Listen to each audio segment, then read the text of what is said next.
ಸಚಿವ ಸ್ಥಾನದ ಆಕಾಂಕ್ಷೆಯನ್ನ ವ್ಯಕ್ತಪಡಿಸಿದ ಶಿವಲಿಂಗೇಗೌಡ ಒಟ್ಟಾರೆಯಾಗಿ ಸಾಕಷ್ಟು ಶಾಸಕರು ಸಚಿವ ಸ್ಥಾನದ ಬಗ್ಗೆ ಆಕಾಂಕ್ಷೆಯನ್ನ ವ್ಯಕ್ತಪಡಿಸ್ತಾ ಇದ್ದಾರೆ.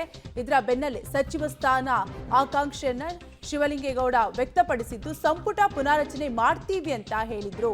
ಸಂಪುಟ ಪುನಾರಚನೆ ಮಾಡುವಂತೆ ಆಗ್ರಹಿಸಿದ್ದೇವೆ. ನಾನು ಸಚಿವ ಸ್ಥಾನದ ಆಕಾಂಕ್ಷಿಯಾಗಿದ್ದೇನೆ. ನಾನು ಪಕ್ಷ ಸೇರ್ಬೇಕಾದ್ರೇನೆ ಹೇಳಿದ್ರು.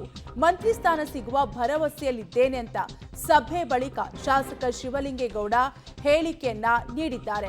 ಒಟ್ಟಾರೆಯಾಗಿ ಈಗಾಗಲೇ ರಾಜ್ಯ ಕಾಂಗ್ರೆಸ್ನಲ್ಲಿ ಸಾಕಷ್ಟು ಬದಲಾವಣೆಗಳಾಗ್ತಾ ಇದ್ದು, ಸಾಕಷ್ಟು ತಿಂಗಳಿನಿಂದಲೂ ಕೂಡ ಒಂದಲ್ಲ ಒಂದು ರೀತಿ ಬೆಳವಣಿಗೆ ಆಗ್ತಾ ಇದ್ದು, ಇದೆಲ್ಲದರ ಮಧ್ಯೆ ಸಚಿವ ಸಂಪುಟ ಪುನಾರಚನೆ ಬಗ್ಗೆ ಒತ್ತಾಯಗಳು ಕೇಳಿ ಬರ್ತಾ ಇದೆ.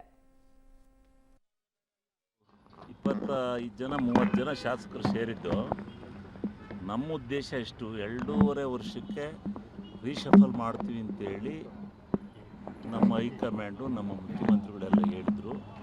ಅದನ್ನು ಜಲ್ದಿ 2.5 ವರ್ಷ ಆಯ್ತಾ ಬಂತು ಮಾಡಿ ಅಂತ. ನಮ್ಮದು ಯಾವುದೇ ನಾಯಕತ್ವದ ವಿರುದ್ಧ ಅಲ್ಲ, ಯಾವುದೇ ಪಕ್ಷದ ವಿರುದ್ಧ ಚಟುವಟಿಕೆ ಅಲ್ಲ.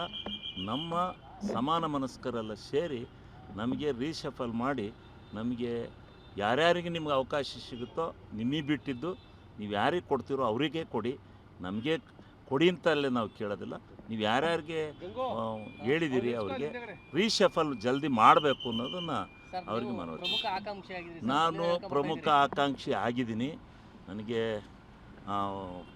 ಹಿಂದೆ ನಾನು ಆ ಪಕ್ಷಕ್ಕೆ ನಮ್ಮ ಪಕ್ಷಕ್ಕೆ ಸೇರಬೇಕಾದ್ರೆ ನನಗೆ ಹೇಳಿದರು.